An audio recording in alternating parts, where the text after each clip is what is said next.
తెలుగుదేశం ప్రభుత్వ పెద్దలు వైసీపీ క్యాడర్ను మద్దతుదారులను కేసుల పేరుతో వేధించడం సునకానందంగా పొందేందుకేనని నెల్లూరు జిల్లా వైసీపీ సమావేశంలో నాయకులు ఎద్దేవా చేశారు.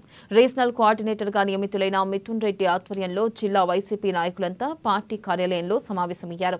జిల్లా అధ్యక్షుడు మాజీ మంత్రి కాకాని గోవర్ధన్ రెడ్డి ఆధ్వర్యంలో మీడియాతో మాట్లాడుతూ దమ్ము ధైర్యం ఉంటే ఎన్నికల్లో పోటీ చేసిన తమతో తాడోపేడో తేల్చుకోవాలని సవాల్ విసిరారు.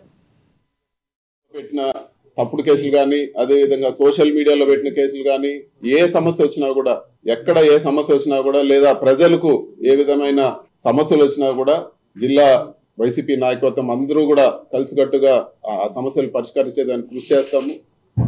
ఈరోజు మొట్టమొదటి మీటింగు క్యాడర్ కి మొదటి ప్రాధాన్యత ఇచ్చి పార్టీకి పూర్వ వైభవం వచ్చే విధంగా కృషి చేయాలని చెప్పి కూడా మేమందరూ కూడా నిర్ణయం తీసుకున్నాం. ఆ నాయకుడిని ఎన్ని రకాలుగా హింసించి ఎన్ని రకాలుగా ఇబ్బందులు పెట్టి 16 నెలల్లో జైల్లో పెట్టి అయినా కూడా నిలబడి ఈ రోజు అధికారంలోకి వచ్చి ముఖ్యమంత్రి అయిన నా పార్టీ ఇది వైఎస్ఆర్ కాంగ్రెస్ పార్టీ. కాబట్టి ఈ విధంగా బుట్ట కేసులు లేదంటే పాత కేసులు ఏదైనా ఉంటే తీసుకొచ్చి వీళ్ళ పేర్లు పెడదాం వాళ్ళ పేర్లు పెడదాం అంటే భయపడే వాళ్ళు ఏమీ కాదు.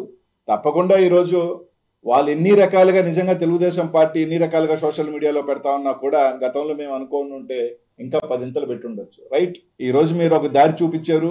ఈ రోజు మీరు మాకు ఒక లైన్ గీశారు. ఆయన చెప్పినట్టు ఇంకా 4 సంవత్సరాల్లో మళ్ళీ వైఎస్ఆర్ కాంగ్రెస్ పార్టీ అధికారంలోకి వస్తుంది. తప్పకుండా మూల్యం ఇంతగా 10 కూడా వాళ్ళు కూడా చెల్లిస్తారు. అందరికీ అండగా ఉంటాం. ప్రతి ఒక్క కార్యకర్తకి ఏ ఇబ్బంది జరిగినా కూడా అన్ని రకాలుగా కూడా వాళ్ళకి మద్దతుగా నిలుస్తాం. ఈ జిల్లాలో అందరం కూడా ఇన్ఛార్జీలు కావచ్చు, అందరం కూడా ఒక్క దాటి మీద ఒక సమస్య వస్తే అందరం